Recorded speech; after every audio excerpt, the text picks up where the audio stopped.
How's it going, everybody? My name is Lucky Buns. In today's video, I'm going to be going over some tips and tricks to help you get ready for the Inbound from Ultra Space event in Pokemon Go. This event is going to be leading into Pokemon Go Fest Global, and there's going to be some amazing bonuses you definitely want to take advantage of. So with that being said, let's go ahead and get started. So first of all, this event is going to be running from July 8th to July 13th from 10 a.m. to 10 a.m. local time. The bonuses are going to be as follows. We're going to get the remote raid pass limit increased to 20 per day from July 8th to July 11th, and there's going to be no limit on remote raid passes from July 12th to July 14th, which is the Global Go Fest weekend. I also want to mention that the price for these remote raid passes have not been decreased, but there are some event box deals that I'm going to be covering later on in this video if we're actually trying to stock up on raid passes for this week as well as the weekend. Now, arguably one of the best bonuses that we're going to be getting from this event is going to be guaranteed extra large candy from trading Pokemon. This is going to last all the way until the end of Pokemon Go Fest Global. And to be honest, this really was not a bonus I was expecting to get, but I'm super happy that we got it. Seriously, take advantage of this to get rid of any Pokemon you may have been saving for extra candy. I'm sure you probably have some Pokemon that are unmarked for trades that you need to get rid of, and good news for you is that I just put together a super in-depth Pokemon storage management guide a few days ago. I guarantee this video will help you mark those Pokemon for candy trades and so much more. Like seriously, I put a lot of time and effort into making that one. You can find the link for this video in the description down below. Now finally, the last featured bonus for this event is going to be the free time to research. Now this structure is similar to the one that we had earlier this year for the Road to Sinnoh Tour event, so keeping that in mind, one really important thing to mention is that these encounters are going to be at level 15 and not at level 20, which means you can actually get your hands on some really rare Great League eligible Ultra Beasts like Guzzlord and Buzzwole. These are normally too high from raid battles at level 20 to be under 1500 CP, so definitely a good chance to actually get your hands on these. Now with that being said, some may argue that the structure of this free timed research isn't exactly free, and I can totally agree to that, given that even if you used your daily free pass every single day for this event, you still probably wouldn't get enough to actually get the final reward at 10 raids. Now hopefully some of you guys have actually saved some extra green passes for this upcoming weekend. I definitely have more than enough to actually use during this week to actually get this free timed research done. During the Global Sinnoh Tour event, or the Road to Sinnoh Tour event, I didn't actually go out and do any of those raid bosses because none of them were really that interesting to me, but we have so many good ones for the Ultra Beasts, so I think it's a great opportunity depending on where you live. We'll spend some more time talking about these Ultra Beasts later when we go over their raid rotation, but for right now I want to actually take a look at the special event ticket, which is going to be $5. Now for any of you who actually decide to buy this ticket, the bonuses are also going to extend into Pokemon Go Fest Global during this weekend. The bonuses are going to be as follows. You're going to get an additional 5,000 experience along with 2 times Stardust from completing raid battles. You're also going to get +1 candy and +1 extra large candy for catching Pokemon in 5-star raids, and then you're also going to get 2 free raid passes every single day. To avoid any confusion, this means that you're going to be getting 1 additional free raid pass every single day, but keep in mind that these are going to be orange raid passes, so if you don't use them, you will lose them. Now on top of that, you're also going to get an additional timed research. This paid timed research has the same requirements as the free timed research, so ultimately you want to eventually get 10 raids done, but the only difference here is that instead of more encounters, you're going to be getting 5 extra large candy per respective Ultra Beast. Now once you complete the timed research, you're also going to get a star piece along with 10 Cosmog candy. Remember though that these are timed research quests, so if you don't actually complete them before they expire, you will end up losing them. So at this point we have the free aspect of the event along with the paid aspect of the event, but is the special ticket actually worth it for that $5? So I think if you're planning on raiding a lot during this week or even during the Pokemon Go Fest Global weekend, I would say yes, the ticket is worth it, mainly because of the additional free raid passes and extra candy gains. Now of course, with that being said, if you're not planning on actually raiding that much, then this ticket probably isn't worth it for you. The main value here is the extra free passes. The candy gains are nice, but they're not really that extravagant. Now from a personal standpoint, I plan on doing Ego Spotlight Hour and maybe Kartana Spotlight Hour as well, and then also raiding the Ultra Beast and Necrozma as much as possible during the weekend. But I also have a lot of green passes that I've been saving up for like quite some time now. So in my opinion, I don't really feel like the special event ticket is actually worth it, but of course I would love to hear your own opinions in the comment section down below if you think it is. Next up, let's go over the special backgrounds that we could potentially get on these Ultra Beast Pokemon. So historically, the only way to get special backgrounds on a Pokemon was from the in-person events. This would usually feature the city where it was hosted. However, now it does look like that we're going to be getting new special backgrounds for special events moving forward. Now if you do happen to catch an Ultra Beast with one of these backgrounds, make sure to hold on to it, as I'm sure it's going to be incredibly rare, and there's definitely going to be players out there who are going to be collecting them. Next up, let's go over some of the web store deals that are going to be available leading up to Pokemon Go Fest Global. So we'll start off with the Ultra Storage Box, which is going to be $5. You're going to get 1 Pokemon Storage upgrade, 1 bag upgrade, 1 Premium Raid Pass, 1 Remote Raid Pass, 1 Incubator, and 1 super incubator. So all things considered, this is actually a really good deal. Not to mention they have a similar box available in the in-game shop called the Great Storage Box for 550 Pokecoins, but you don't get the incubators on top of everything. So if you actually saw that box in the store and you were considering getting it, then I highly recommend going through the web store instead. Now following that, the next box is going to be the Ultra Raid box for $20. You're going to get 40 premium raid passes, so the green passes, and 3 remote raid passes. Again, another really good deal in my opinion, which also has a similar box available in the in-game shop.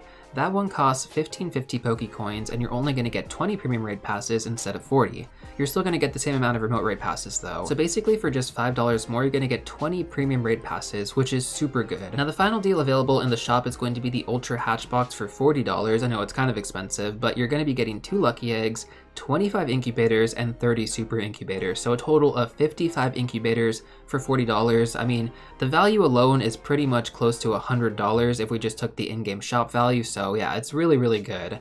Now, this also has a related box in the in-game shop called the Voyager box. This one costs 2,550 Pokecoins, and it's going to give you 10 super incubators and 20 incubators. So in terms of value, once again, the web store deal is superior. So when it comes down to it, guys, if you were planning on buying any of these premium items for this upcoming weekend and you're not free to play, I would strongly encourage you to go through the web store. You're going to get so much more value on everything, and you can just save the remainder of anything that you don't use for another event. Transitioning off the Ultra Hatch box is actually going to be a good segue into our next topic of discussion though, which is going to be the special 7km eggs with boosted shiny rates going into Pokemon Go Fest Global. Now these eggs are going to be available for anybody who purchased a ticket for Global Go Fest 2024, and on top of that, all the eggs placed between now and the end of Go Fest are going to be 1/2 incubator distance.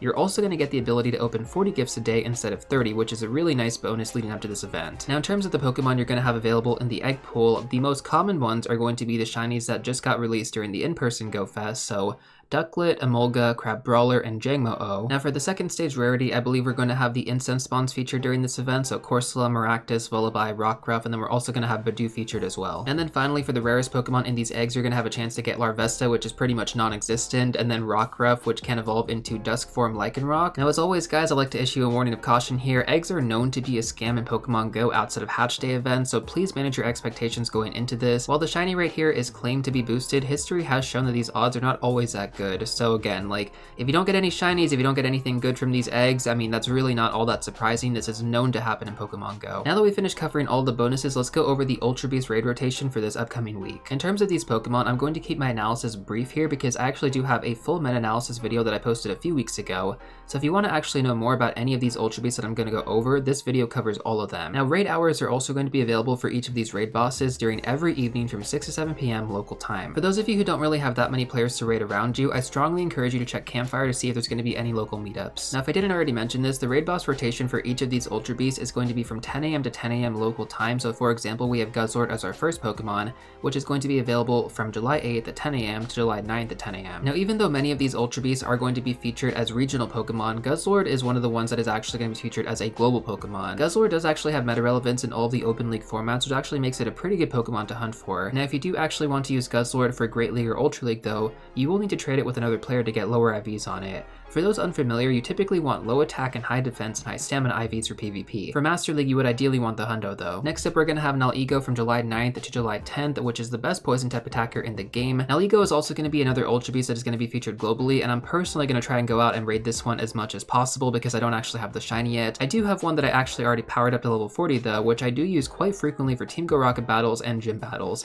It's definitely worth raiding for this. Next up, we're going to have Celesteela and Kartana from July 10th to July 11th. So Celesteela is going to be in the southern hemisphere and Kartana is going to be in the northern hemisphere. So when it comes down to it, whichever one of these Pokemon is local to you, focus on raiding that one. Don't worry about the other one until day 1 of Pokemon Go Fest Global, because they're both going to be available during that day. So for example, since I live in the northern hemisphere, I'm going to be focused on Celesteela raids during day 1 of Pokemon Go Fest Global. With that being said though, Kartana is the best grass type attacker in the game and one of the best Pokemon to actually use for Team Go Rocket battles. Like seriously, it is the GOAT. And then when it comes down to Celesteela, this Pokemon is going to be incredibly good to have for double extra large flying type showcases. So yeah, highly recommend raiding both of these, but again, like whichever one is local to you, focus on that one during this week, and then focus on the other one during day 1 of Pokemon Go Fest Global. Now following that, from July 11th to July 12th, we're going to have Stakataka in the Eastern Hemisphere and Blacephalon in the Western Hemisphere.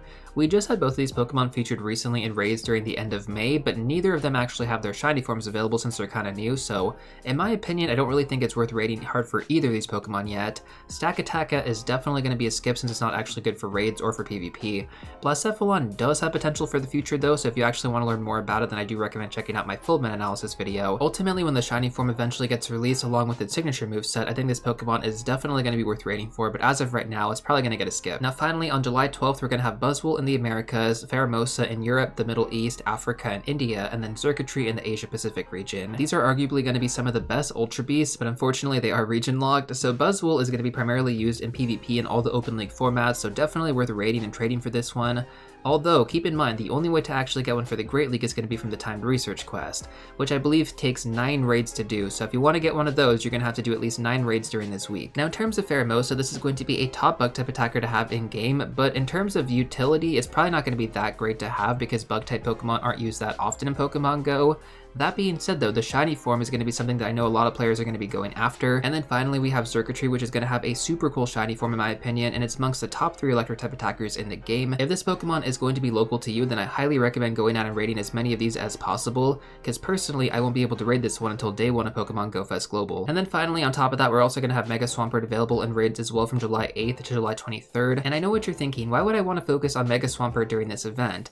Well, because from the research, it's win raid battles, right? It doesn't say which types of raid battles. So for example, during July 11th when we have Stakataka and Blacephalon, neither of those 2 Pokemon are really worth raiding for, right? So you can just use your raid pass instead on something like Mega Swampert and still actually work towards getting that timed research done. Now in terms of why you would actually want Mega Swampert though, it is currently one of the best Mega Pokemon to have in the game for the typing bonuses alone. And for those of you out there who don't have Primal Kyogre, this is going to be your next best option in terms of water type Megas with Hydro Cannon.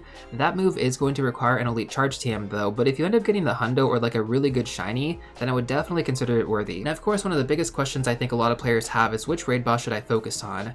Like with most players kind of saving their raid passes for Necrozma raids during Global Go Fest, I'm sure there's definitely going to be some confliction here between doing the 10 raids this week to get a guaranteed encounter with every single Ultra Beast and then saving your raid passes for Necrozma over the weekend. So I wanted to provide my thoughts and recommendations for this, and remember there's going to be raid hours for every single one of these Ultra Beasts. So first of all, use your free raid passes. You're going to get one every single day. Go out and at least do one of these raids if possible. That's going to help you get towards this goal. Some of these raid bosses can be soloable under the right weather conditions with the right counters. So I would strongly encourage you guys to visit PokeBattler and check out the simulations. For example, Kartana can be soloed in sunny weather with Mega Charizard Y, which means that a duo should be quite realistic for most players, even without the best counters. Now Ego can also be soloed by Primal Groudon in sunny weather, so definitely a great raid boss to take advantage of as well. Now interestingly enough, these 2 raid bosses are going to be the ones that I'm focused on the most during this week, as they're both top meta-relevant attackers, and they don't really require that many players to take down. Now since Ego is going to be available on the 9th, I'm most likely just going to save my free raid pass from the 8th in my bag and just use it the next day. So this is going to allow me to actually use 2 free raid passes in one day on the boss that I want to focus on, rather than using one every single day. Like if I used one on Guzzlord, I wouldn't be able to use 2 on Ego if that makes sense. Ideally, I think it would be your best strategy to focus on the domestic Ultra Beasts and then raid the regional ones harder during Pokemon Go Fest Global Day 1. So for example, in the US, since I'm not going to be getting Celesteela, Xurkitree, and Pheromosa, I'm going to be putting a bigger focus on those Pokemon during Day 1, and then Necrozma raids during Day 2 for that fusion energy. Now for those of you out there who don't actually have that many trainers in your local area, I would highly encourage you to host raids through PokeGenie to actually get the numbers you need to beat these Ultra Beasts, especially the regional ones like Kartana, Celesteela, Buzzwole, Pheromosa, and Xurkitree. Most players are probably going to want to raid these ones as much as possible for the new shiny forms. You can also use the campfire map in-game to search for raids before you actually even leave your house, which is a super useful tool, and you can also use this tool to find meetup groups in your local area for raid hours. Anyways, I think that covers pretty much everything in this video. If you guys are still looking for some more content to get you ready for Pokemon Go Fest Global, watch these 2 videos right here. But before you go, don't forget to smash that like button, subscribe, and I'll see you all real soon in the next one.